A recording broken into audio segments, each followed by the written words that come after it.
अब हम बात करते हैं सहारा रेगिस्तान में प्राणी जात और वनस्पति की। प्राणी कैसे है वहां पर, लोग कैसे हैं और वनस्पति में क्या क्या है। देखिए वनस्पति और प्राणी में सबसे पहले तो रेगिस्तानी जीवन है तो कष्टकारी जीवन है यहाँ का। तो यहाँ का जीवन कष्टकारी है लेकिन लोग मेहनती है। जहां पे कष्टकारी जीवन होता है, जीवन कष्टकारी, वहां के लोग मेहनती हैं। जहां पे रेगिस्तानी प्रदेश होगा, राजस्थान में भी आप देख लीजिए पानी की कमी होती है, पश्चिमी राजस्थान में लोग बहुत मेहनत करते हैं।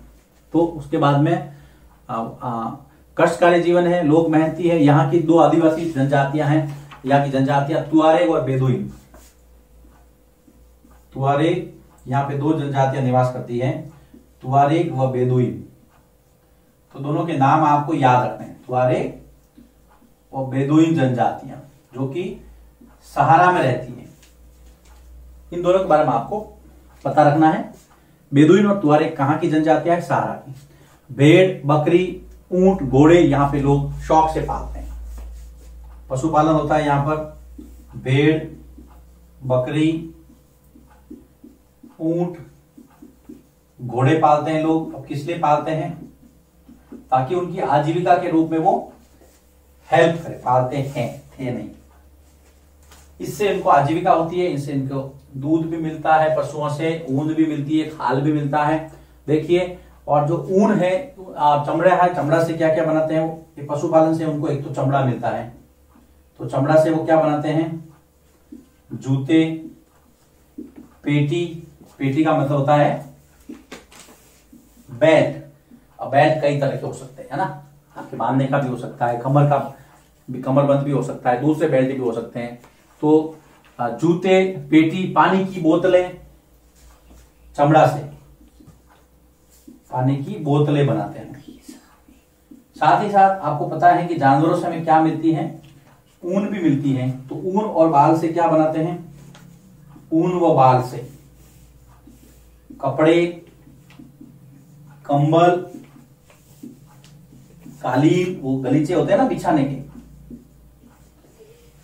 कपड़े हैं, कंबल है, कालीन है, चटाइयां हैं, और भी चटाई भी है। चटाई ये सारे बनाते हैं। कालीन, चटाई, चटाइयां लिख देते हैं, चटाइयां आदि बनाते हैं। इसका मतलब पशुपालन इनके लिए बहुत इंपॉर्टेंट है। उससे इनको दूध भी मिलता है, दूध से बने उत्पाद भी मिलते हैं, कपड़ा है, उसके बाद में चमड़े से ये बहुत सारा सामान बनाते हैं। धूल भरी आंधियां और गर्म वायु से बचने के लिए सहारा के लोग धूल भरी आंधियों व गर्म वायु से बचने के लिए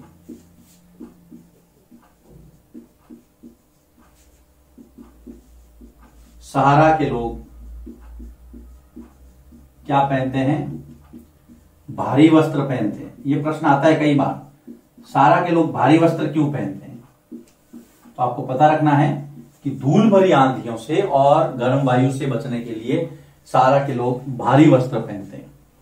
इसके बाद में नील नदी की जो घाटी है, वहां पर चावल है, गेहूं है, सेम की फसल उगाई जाती है। अगर फसलों की बात करें तो नील नदी की घाटी, मिस्र के ना, नील नदी घाटी में चावल, गेहूं और सेम उगाए जाते हैं। सेम की फसल। और आपको पता होना चाहिए कि मिस्र की जो कपास है वो विश्व भर में प्रसिद्ध है। मिस्र की कपास विश्व प्रसिद्ध है। विश्व में मिस्र की कपास की प्रशंसा की जाती है। उसका जो रेशा होता है वो बहुत अच्छा होता है, फाइन क्वालिटी का फाइबर है इसके अंदर। तो ये भी आपको पता रखना है कौन कौन सी फसलें। और यहाँ पे जो मिस्र है, मिस्र की कपास विश्व भर में फेमस है। इसके अलावा अल्जीरिया, लीबिया, यहां पर तेल की भी खोज हुई है। अल्जीरिया, लीबिया और मिस्र में। अल्जीरिया, लीबिया और मिस्र में, इन देशों के अंदर तेल की खोज से भी इनकी आमदनी पर खासा प्रभाव पड़ा है और ये लोग आर्थिक रूप से मजबूत हुए हैं। अगर पेड़ों में देखें यहां पर तो खजूर के पेड़ सबसे इंपॉर्टेंट है। खजूर के मरुद्यान यहाँ पर देखे जा सकते हैं। खजूर है, फिर एकेशिया जिसको आप बबूल कहते हैं वो है। तो ये सारी यहाँ का पादप जगत है, तो उसमें कोई बड़ी बात नहीं है। खजूर और बबूल ये दो, एकेशिया जिसको कहते हैं आप, वो दो आपको पता रखने हैं। इसके अंदर खजूर तथा एकेशिया, एकेशिया मतलब बबूल, ये कांटेदार जो भी है, जिनकी पत्तियां छोटी होती है और जो मरूद बीज है जिसको आप जीरोफाइट कहते हैं ना, वो यहां पर पाए जाते हैं। तो देखिए वनस्पति हो गई, लोग हो गए, तेल की खोज हो गई। अब हम आगे बढ़ते हैं। यहां पर कुछ खनिज तत्व भी मिले, खनिजों का भी जो भंडार है मिला है, लोहा, फास्फोरस, मैंगनीज, यूरेनियम। तो यहां पे लिखता हूं मैं, यहां से लोहा, फास्फोरस, मैंगनीज और यूरेनियम के भंडार भी मिले हैं। तो ये भी इनके लिए अच्छी बात है, सहारा रेगिस्तान के निवासियों के लिए, कि जो इनकी आजीविका और इनके जीवन स्तर को ऊपर उठाने में इनकी मदद करेगा। वापिस देखिए, सहारा का जो जीवन है वो कष्टकारी है, यहाँ के लोग बहुत मेहनती हैं। यहाँ की दो जनजातियां, तुआरे, बेदुइन, इनके नाम आपको पता रखने हैं। ये लोग भेड़, बकरी, ऊंट, घोड़े पालते हैं, दो चीजों के लिए, एक चमड़ा के लिए और एक ऊन और इनके बाल के लिए। तो ये वाला जो पोर्शन है इनकी आजीविका से संबंधित है, आपको पता रखना है। उसके बाद में धूल भरी आंधियों से, गर्म वायु से बचने के लिए भारी वस्त्र पहनते हैं। ये भी एग्जाम में पूछा जाता है। ये वाला जो पैरा है आपको आराम से लिखना है, इसको समझना है। मुख्य फसलों में चावल, गेहूं और सेम और मिस्र की कपास जो है वो बहुत प्रसिद्ध है। फाइन किस्म का जो इसका जो फाइबर है, अच्छी किस्म का रेशा है। फिर यहाँ पर तेल तो आपको पता ही है, ऑयल कंट्रीज है यहाँ पर, तो ऑयल काफी मिला है। अब इनके जीवन स्तर में क्या चेंजेस है, विकास से इनके रहन सहन में क्या अंतर आया है, वो देखते हैं। तो एक तो यहां पर सड़क मार्गों का विकास हुआ है, सड़क मार्गों का विकास हुआ है। फिर बहुमंजिला इमारतें बनी हैं, और वो भी कांच की। तो बहुमंजिला कांच की इमारतें बनी है, जो ये बताते हैं कि यहां पर डेवलपमेंट हुआ है।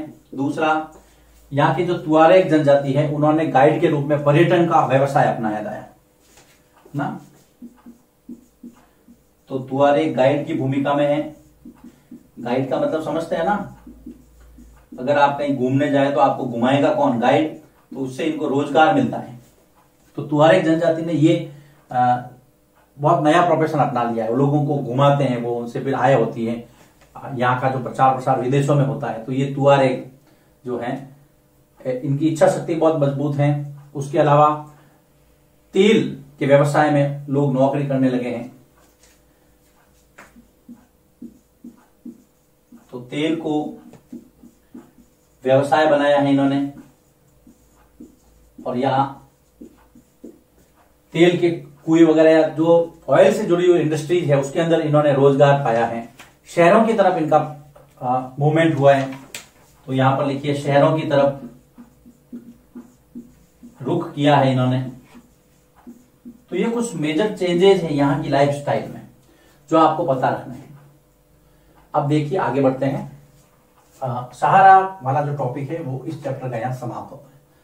सहारा आपने लोकेशन देख ली, 11 देश, 11 देशों की जो राजधानियां हैं वो आपको पता रखनी है।